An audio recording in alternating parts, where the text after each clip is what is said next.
Hola chicos, buenas tardes, ¿cómo andan? Hoy nuevamente acá juntos en otra clase. Voy viendo de admitirlos a todos. A ver, acá estoy.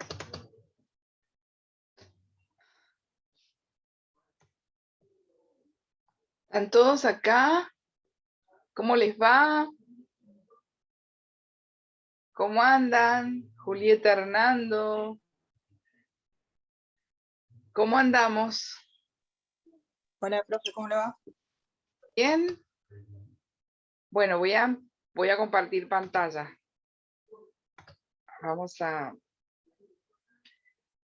Hoy vamos a hablar un poquito, porque estuvimos hablando hasta las clases pasadas sobre autoanalizadores, controles de calidad, especialmente ejemplificamos con un autoanalizador que era el de gases, ¿se acuerdan? Acá hay alguien que me pone hola, profe Aldana, no tiene micrófono. Bueno. Hay otro autoanalizador en el laboratorio que se llama contador hematológico, ¿sí? El contador hematológico hace los hemogramas y la parte del hemograma que hace el contador es el hematocrito, nos da la hemoglobina, nos da el recuento de blancos y nos deja ver, estoy compartiendo pantalla, ¿no, chicos? ¿Sí? Hola. Sí, profe. Gracias. Ustedes contéstenme porque si no yo pienso que estoy sola y me agarra una angustia que no les puedo explicar. En cambio, escuchándolo es como que me da un incentivo para seguir hablando. Bueno, digamos, estaba hablando del contador hematológico. La hemoglobina, todos los índices eritrocitarios nos da, y también nos da parte de la fórmula leucocitaria el contador hematológico. Nos dice qué porcentaje hay de neutrófilos, eosinófilos, basófilos, linfos y monos. Pero en realidad el que sella el hemograma es la microscopía, porque no siempre coincide lo que larga el contador con lo que se ve en la microscopía. Por eso el paso final para cerrar un hemograma es la parte microscópica de la fórmula leucocitaria. Espero que no se me haya ido el internet, ¿no? Estoy bien con ustedes. Cualquier cosa me avisan por el WhatsApp o por la compu. Bien, hoy les quería hablar un poquito de la hemoglobina, ¿sí? Bueno, ya vi, ¿Podría aceptar a otros dos compañeros que quieren entrar? a ver, hay un par de cositas que corregí en los parciales, que la mayoría tenían el mismo dilema y quiero, a ver, dice acá, a ver, ahí está. Quiero compartir con ustedes este tema porque varios, o por no decir todos, algunos me pusieron cosas general que me di cuenta que ya no era un problema de ustedes, sino mío, que no se los aclaré bien. Entonces no le puse mal la pregunta a nadie, pero sí le puse la mitad del puntaje. Déjenme acordar de una cosa, por eso decidí hoy hablar de este tema. ¿Qué era? Que todos me pusieron lo mismo.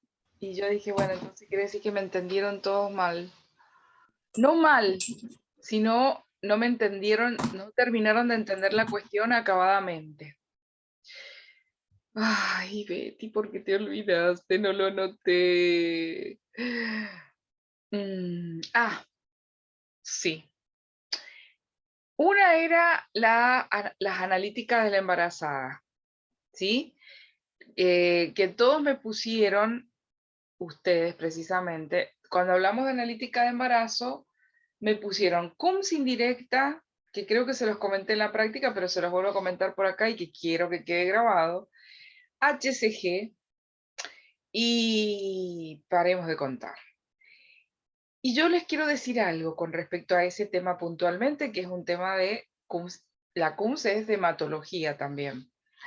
La CUMS indirecta se le pide a las madres que tienen la particularidad de ser RH negativo y puede tener la posibilidad de tener un hijo RH positivo porque su pareja o el padre de la criatura es RH positivo. Entonces a esa persona en particular embarazada se le pide el CUMS, pero no es una analítica obligatoria y generalizada para todas las embarazadas. Y la HCG, que es la hormona gonadotrofina coriónica, o la gonadotrofina coriónica humana, que es la hormona que secreta la mujer cuando hay fecundación, es precisamente para averiguar eso, si hay fecundación, si está embarazada. Y en algunos casos, que ya esté embarazada, se la piden en los primeros 3 meses para ver qué está pasando con ese embarazo. Hay gente que pierde los embarazos en el primer trimestre, entonces lo primero que empiezan a estudiar es esta hormona, porque esta hormona ayuda a formar el cuerpo lúteo y la placenta y el huevo cigota y a fijarlo. Entonces, si en realidad no está segregando la mujer la cantidad suficiente, puede llegar a tener problemas, pero la HCG que se pide en ese caso es cuantitativa. Porque para saber si es positivo o negativo es lo cualitativo. Lo cuantitativo es para saber la cantidad que secreta. Y la HCG cuantitativa también la hace un autoanalizador y es de alta complejidad. Entonces, yo se las consideré bien, pero en realidad las analíticas, chicos, de las embarazadas obligatorias son 5. Y son el HIV, la hepatitis B, la toxoplasmosis, el Chagas y la sífilis. Esas son las 5 analíticas serológicas que por supuesto se resuelven aplicando la prueba de inmunoensayo, unión antígeno-anticuerpo, con las distintas determinaciones que ustedes ya también tienen que manejar y contestar, que sería precipitación, aglutinación, fijación de complemento, ELISA, RIA, fluoroinmunoensayo, ¿sí? Todas esas son las analíticas del embarazo ya avanzado, el primer trimestre, segundo y cuarto trimestre, se vuelven a pedir las mismas analíticas porque obviamente la persona embarazada sigue teniendo actividad sexual y corre riesgos de contraer alguna de esas enfermedades, ¿sí? Que de las 5, 3 son enfermedades de transmisión sexual, como la sífilis, el HIV y la hepatitis B. Entonces, eso quería dejárselos claro a todos y dije que la mejor forma era dejárselos claro por acá, por este tipo de clases, las clases teóricas. Eso por un lado. Con respecto a las determinaciones de inmunoensayo, tienen que tener claros los conceptos con las pruebas de inmunoensayo, ¿sí? Recuerden que unión antígeno-anticuerpo es la reacción que buscamos. Siempre tienen que tener claro qué buscamos, ya sea en la sangre, en el plasma o en el suero. Depende de la parte de la sangre lo que estemos buscando. Una de las cosas que buscamos cuando hay reacción unión antígeno-anticuerpo son los anticuerpos, específicamente en el suero o específicamente en la sangre o específicamente la sangre entera me refiero, o específicamente en el plasma. Entonces, cuando hablamos de plasma y sangre entera, estamos hablando de sangre anticoagulada. Todo esto que les estoy diciendo son cosas que ustedes tienen que ir relacionando. Anticoagulada, ¿por qué? Porque existe el fibrinógeno entero que mantiene la sangre entera, tal cual la tenemos in vivo, la sacamos in vitro.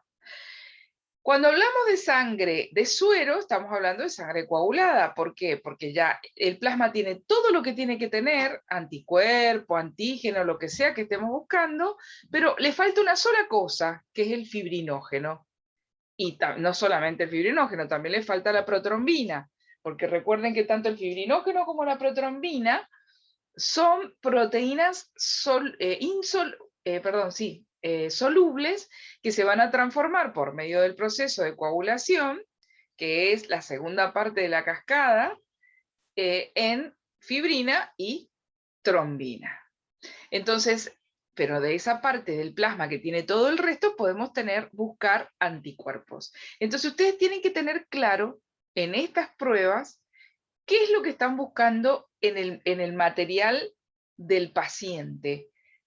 O sea, en el tubito que siempre le llamamos desconocido, o bueno, en el suero del paciente, en el plasma o en la sangre.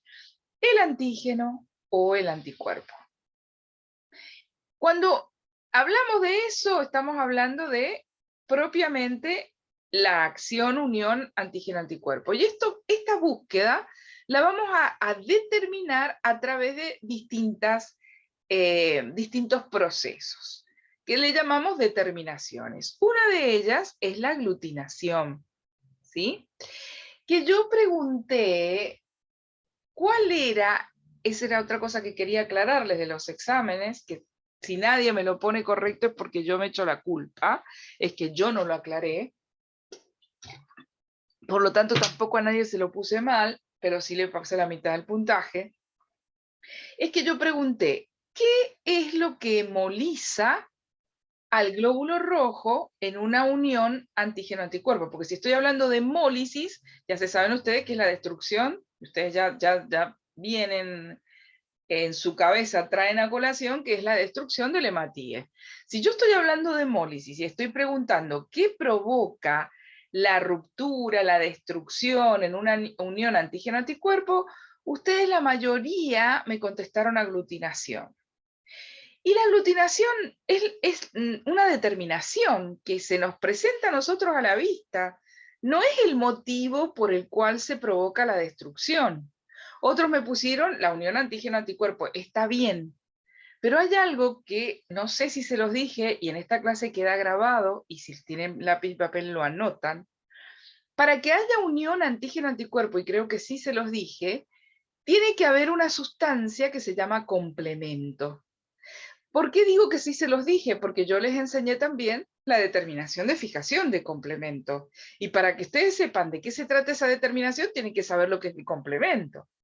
Y el complemento es una sustancia que tenemos en el plasma que también sirve de anticuerpo. También es una barrera de defensa de nuestro organismo.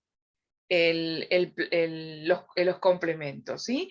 Y no es algo tan fácil no es tan sencillo de saberlo, de estudiarlo, porque es bastante complejo. Hay que meter la cabeza en los complementos. Tenemos complementos, cadenas de complementos de distinta índole, de distinta letra, con distintos números y con distintas funciones. Pero una de las funciones de esta sustancia tan importante que es el complemento es ayudar a la unión, digamos que cumple la función de determinante antigénico, se le llama. El determinante antigénico es el complemento, que es para darles una anáfora, o una, sí, perdón, se me fue, para darles una comparación, ¿sí? Una alegoría, sería como un pegamento. Como que el complemento ayuda a pegar bien y a sellar bien esa unión que es específica, que es llave y cerradura, anticuerpo y antígeno. Esa unión la termina de cerrar absolutamente bien el complemento. Y por eso se llama determinante antigénico. Y les cuento que ese complemento es el que ayuda a hemolizar el glóbulo rojo. Donde ustedes acá lo pueden relacionar perfectamente con la determinación de fijación de complemento. Porque ustedes saben que si el complemento no cumple la función que tiene que cumplir, que es la función de unión, de sellar esa unión de antígeno y anticuerpo, cuando queda suelto y no hay antígeno, no hay anticuerpo, o hay uno de los dos, y nosotros estamos haciendo la prueba de fijación del complemento, el complemento cumple muy bien la función de hemolizar los glóbulos. Entonces, cuando se une, por ejemplo, en la anemia hemolítica del recién nacido, el anticuerpo IgG de la mamá con el anti-D, el antígeno RH que el bebé tiene en su membrana, ese IgG y ese RH son específicos el uno para el otro. O sea, encajan como anillo al dedo y los ayuda a fijarse el complemento. Y ese determinante antigénico es el que destruye el glóbulo rojo. Entonces, esto se lo quería aclarar porque yo se los pregunté en el examen y no me lo supieron responder. Entonces necesito que lo anoten porque esa es la respuesta correcta. Bueno, esas son dos de las que me acuerdo así patente que, bueno, que tenía que aclarárselos. Profe, Y una otra de las pregunta. cuestiones, ¿sí? ¿Alguna pregunta? Sí, o sea que la respuesta correcta a qué hemoliza el glóbulo rojo sería el complemento. Exacto. El complemento, que es el determinante antigénico que ayuda a sellar la unión antígeno-anticuerpo. ¿Se entiende? Sí. Bien.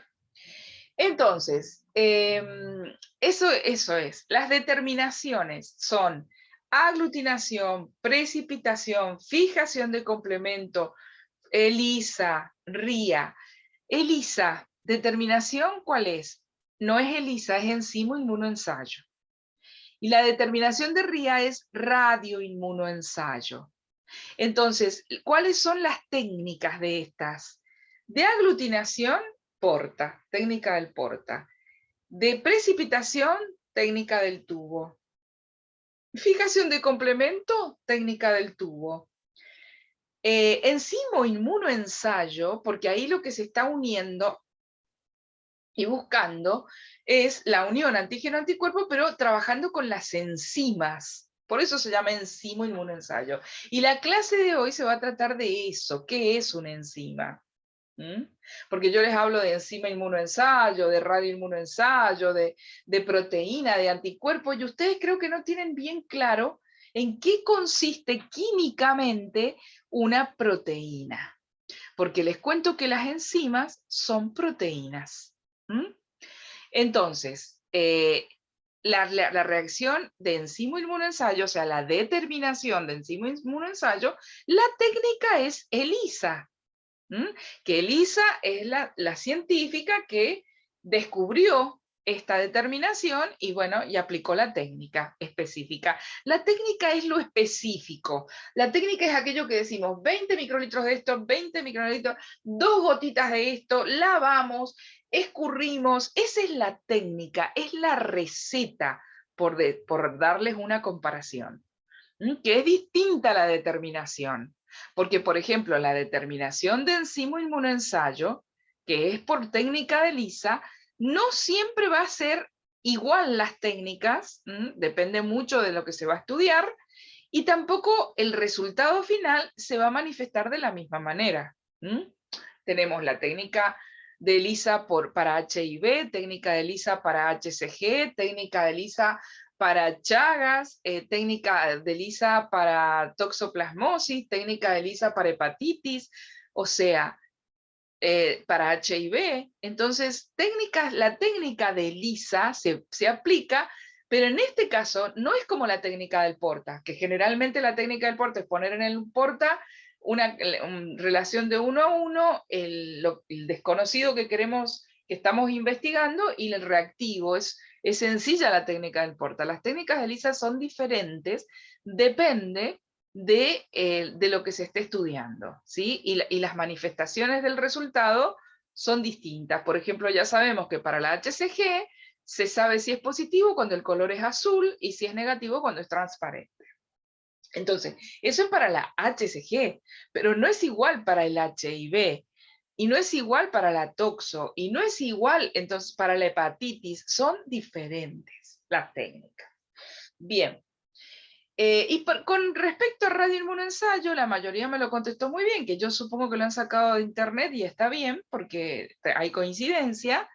es cuando se aplica exactamente esto, la radioinmunidad. Esto tiene carga radioactiva, también se usa esto para determinar la unión antígeno-anticuerpo, y generalmente tiene que ver y está muy relacionado con lo que viene después, con el fluoroinmunoensayo, ¿sí? Que es el fluorescencia, tiene que ver con un haz de luz, todas estas cuestiones, y de radioactividad. Entonces esas ya están más complicadas, se complejizan un poco más. Pero lo más importante de todo esto que ustedes tienen que saber, cuáles son las determinaciones, ¿sí? La determinación de RIA que le decimos, sí, es bien, es por radioinmunoensayo. En esta puede llegar a conseguir la técnica y la determinación. La técnica es RIA y, no, perdón, la técnica se llama IRMA, no coincide. También la científica IRMA es la que descubre la determinación del RIA. Entonces, la técnica del RIA se llama IRMA y la técnica de enzimo la técnica de IRMA, la determinación es radioinmunoensayo, y la técnica de LISA, la determinación es enzimo inmunoensayo. Todo esto que les estoy contando como un cuentito son preguntas de examen, que ustedes, si no las contestan correctamente porque son conceptos, en los exámenes finales pueden hacer agua y tener que volver a la próxima mesa. Entonces, si no la tienen clara, porque está todo escrito en el cuadernillo, pero por ahí si no se les ayuda con una explicación, no pueden meterse en el tema. Y siempre ustedes, las cosas que hacemos en el laboratorio, chicos, es laboratorio bioquímico, químico. Lo tenemos que estar relacionando constantemente con la química. Si yo les hablo de aglutinación, ¿qué sucede en la aglutinación, químicamente hablando? Químicamente hablando, sabemos que se amontona, que hay grumos, todo lo que quieran, pero químicamente hablando, lo que sucede ahí, cuando hay unión antígeno-anticuerpo, es una sedimentación, químicamente hablando. Se sedimenta, al unirse y al solidificarse esa unión, hay una sedimentación, que no es lo mismo sedimentar que precipitar. Para que las cosas precipiten, la precipitación está directamente relacionada con la aceleración de la gravedad. O sea, cuando cae algo, precipita gracias a la aceleración de la gravedad. Entonces, eso es una precipitación. Otra cosa que a nosotros nos ayuda a que precipite las distintas soluciones puede llegar a ser la centrífuga. Que al centrifugar se precipita hacia el fondo lo más pesado, pero siempre estamos hablando del peso con la precipitación. En cambio, con la sedimentación, no. Con la sedimentación estamos hablando de sedimento, de aplacarse, de juntarse las cosas, pero por sedimentación química. En cambio, por eso se tiene que hacer en el porta. Una sedimentación no se logra nunca en un tubo. ¿Se entiende? No lo podemos ver en el tubo a la sedimentación, pero sí lo podemos ver en el porta. En cambio, la precipitación sí la podemos ver en el tubo porque tiene que ver con el peso. Y una precipitación nunca la podemos ver en el porta. Imposible. Nunca va a precipitar en algo plano como es el porta. ¿Sí? Tiene que ser un tubo, tiene que ser algo que tenga un efecto hacia abajo. Entonces, estas son cuestiones, ¿se acuerdan que esta materia, chicos, tiene relación con matemática, química y física? Estas son las relaciones con esas materias. Ustedes van aprendiendo cosas que les gusta, yo sé que les gusta, los anticuerpos, por ejemplo, chicos. Cuando hacemos PCR, ¿qué es la PCR? ¿Quién me contesta?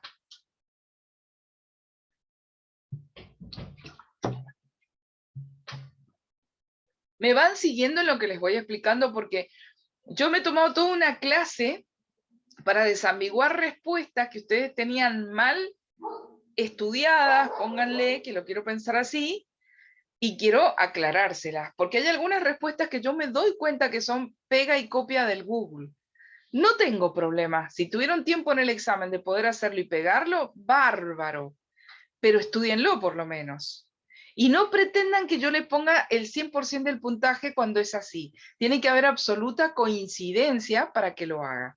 Si no, les voy a poner la mitad del puntaje, porque no siempre lo que está escrito en el Google satisface el concepto que yo trato de transmitirles en las clases. Nadie me contesta, ¿me están escuchando o me voy?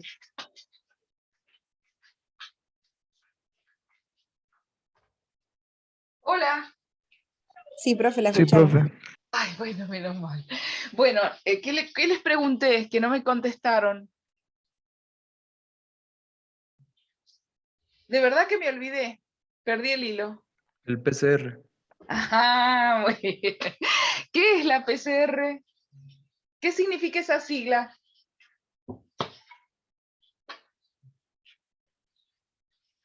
Chicos, ¿no saben lo que significa la PCR?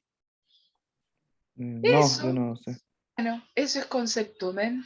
O sea que Matías, o Michelle, creo que es Matías, ¿has estado haciendo PCR en la práctica, sí o no? ¿Qué sabes que es la técnica del Porta? ¿Qué es una determinación de serología? Eso sí lo sabes, ¿no es cierto? Sí. Que se aplica la técnica de inmunoensayo, pero no sabes qué es lo que estás averiguando en el paciente. Chicos, la PCR es un anticuerpo, es una proteína y se llama proteína C reactiva. Entonces, ¿qué es lo que he visto yo en las respuestas de sus exámenes? Porque en sus exámenes no hubo un solo 10. Nadie se sacó un 100. ¿Pero por qué, chicos? Porque están adquiriendo las cosas y estudiando a manotazos de ahogado, y eso me preocupa. Porque necesitan saber lo que están haciendo, y lo necesitan saber desde ya, desde primer año, porque cuando llegan a segundo año sin tener claro estas cosas y tenerlas tomadas con tantas pinzas, empiezan a marearse en segundo año y les vienen y empiezan a tomar las cosas así colgadas de los pelos y llegan a recibirse a la última materia y hay conceptos que los tienen totalmente desvanecidos. Le tienen que preguntar literal la pregunta para que ustedes sepan cuál es literal la respuesta, porque pensar ni loco y relacionar menos. Pero ¿por qué estas cosas también se las tienen que preguntar ustedes? Si yo les estoy haciendo hacer la determinación de PCR, les estoy diciendo que en el inserto les dice todo, lean el inserto. Si leyeron uno de ustedes que leyera el inserto, dice grande, proteína se reactiva. Pura curiosidad de uno, porque yo, recuerden que no es el único curso que tengo varios cursos, doy siempre la materia, nunca la doy igual, jamás de un año para otro yo voy a dar igual la materia, ni doy los mismos contenidos, pero no de la misma manera. Entonces, por eso a veces les digo, ay chicos, les di tal cosa, me pareció que se las di, pero no, se las di al otro. Yo voy con un librito, con mi programa, y respetando los contenidos, pero no siempre los doy de la misma forma. Y a veces pienso que hay cosas que ya están incorporadas en ustedes y en realidad no. Como por ejemplo esto. Les pregunto qué es la PCR y me entero que no saben. Bueno, les cuento, la PCR es una proteína C reactiva. ¿Qué es el factor reumatoideo? ¿Alguien me sabe contestar esa? Porque también lo han hecho en la práctica.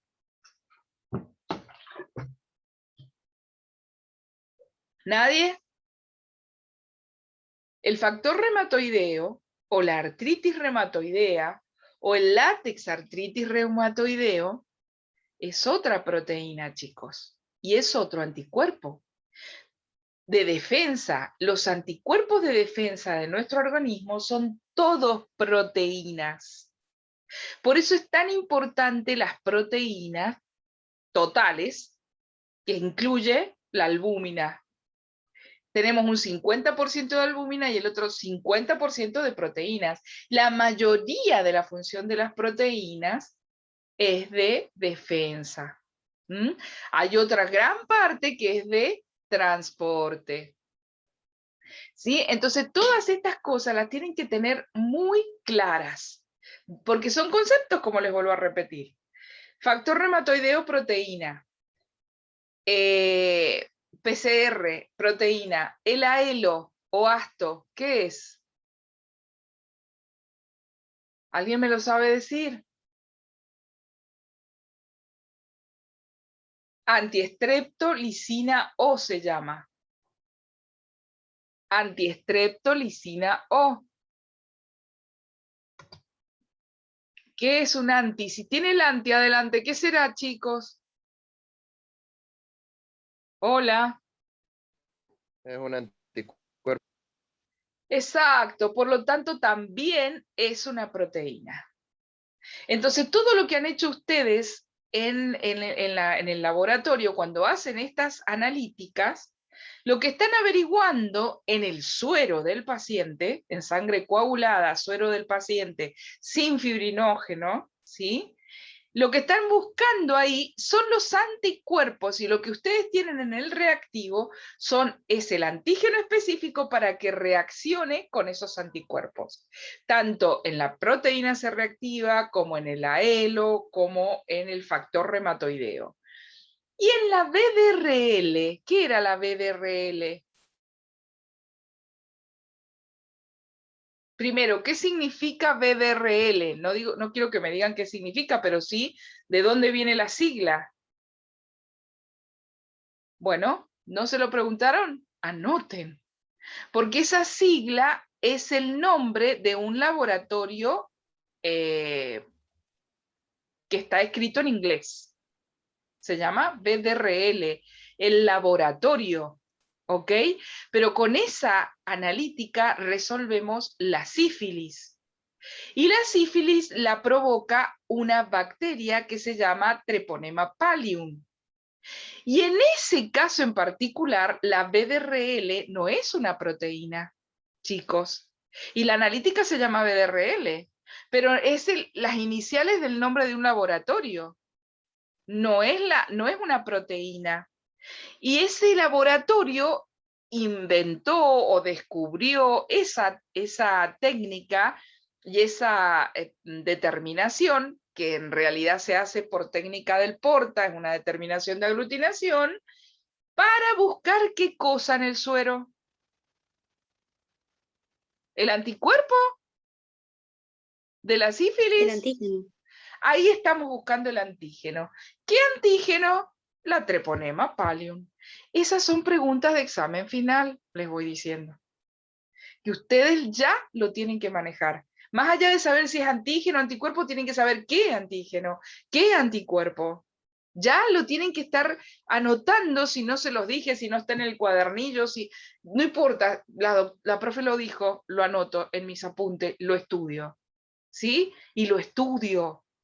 El bicho que provoca la sífilis, que es una enfermedad venérea, que trae muchas complicaciones, que no siempre se sabe si existe o no en la primera fase, ¿sí? En las primeras fases de la enfermedad, si el médico no se le da por pedirle y el paciente es asintomático, puede ser BDRL positivo, lo va transmitiendo a sus parejas, a su pareja o lo que sea por relaciones sexuales y no se entera porque no tiene síntoma y la tiene. Porque los síntomas de la sífilis, que son muy feos, cuando se manifiestan externamente, a pesar de que son muy feos, sería lo mejor, porque son granos, porque son chancros, porque un montón de cosas que son muy feas a la vista, pero nos está diciendo que hay algo que anda mal. Pero eso mismo que sale para afuera, a veces se queda para adentro.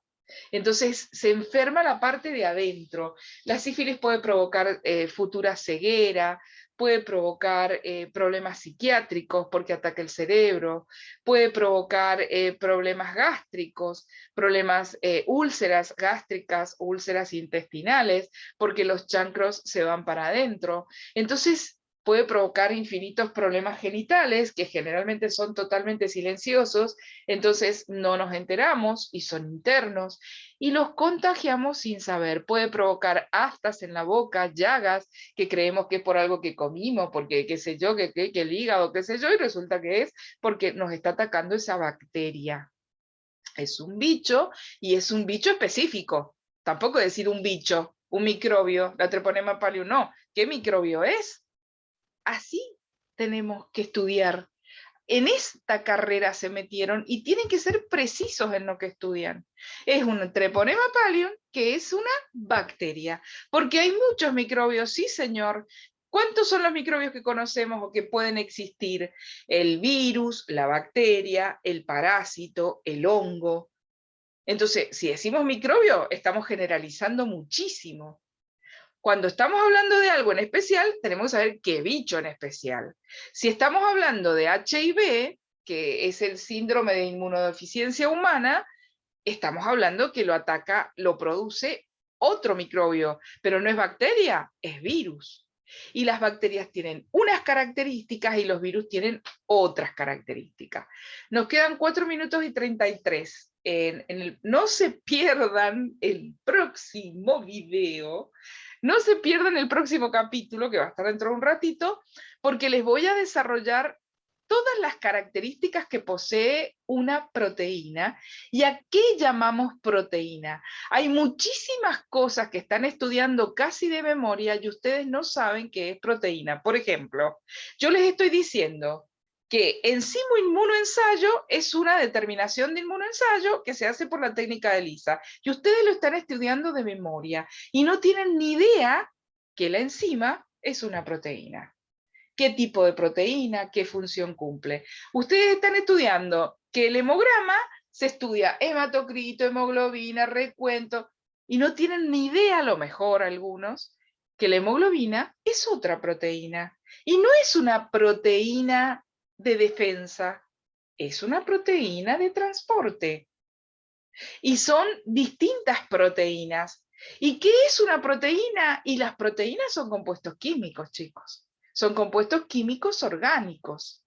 ¿Y cómo nace esa química orgánica para que finalmente sea proteína? Y hay que ver, hay que estudiarlo, hay que repasarlo para el que ya lo estudió y lo tiene que conocer el que nunca lo vio. Entonces, la clase de hoy les voy a desambiguar de la cabeza qué es proteína, qué son cadenas carbonadas que dan lugar a las proteínas. ¿Qué es un aminoácido? ¿Qué es un péptido? De eso se va a tratar el videíto que viene de esta clase, ¿sí? Yo no sé si el profesor está mandando los 2 videos. Yo lo que hago cuando entro a la plataforma, chicos, es corregirles sus cosas y ver sus cosas. Veo que están los videos subidos, pero no siempre me percato si son 1 o si son 2. Ustedes saben que los videos generalmente son 2, que mis clases son de 80 minutos, así que les pido por favor que cuando falte un video me avisen, porque lo tengo que incorporar a la plataforma, porque si no las clases van a quedar incompletas. ¿Estamos de acuerdo? Sí, profe. Bueno, genial. Entonces, no, me queda re poquito tiempo. No sé si hay algo que les haya quedado en el tintero, si están perdidos, ¿alguna pregunta?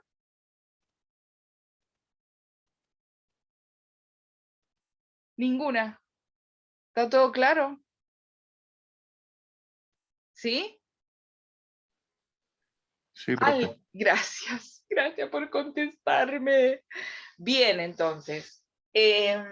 Esto quería aclarárselos porque eso fueron errores que vi grandes para mí en las respuestas de examen, y porque también tomé exámenes finales y vi que no tienen claro esto de determinación técnica, y que la prueba de inmunoensayo, chicos, se aplica en distintos sectores del laboratorio. Es una prueba, es para ver si la cosa funciona o no. Eso es prueba, es buscar una unión que puede estar o no. Y eso lo tienen que tener muy claro. Y es diferente a determinación y es diferente a técnica. Entonces, estos son conceptos y acá ustedes en Fundamento de Laboratorio se tienen que ir con conceptos claros. Nos queda menos de 1 minuto, se termina. Les doy 15 minutitos y volvemos a entrar. Espero que puedan entrar todos, porque ahí va la clase o la pequeña explicación de mi parte, lo más sencilla que he podido hacerla para que entiendan perfectamente el concepto de lo que significa proteína. Todo lo que hablamos y todo lo que han visto hasta ahora, la mayoría, son proteínas. En su mayor plenitud, la hemoglobina.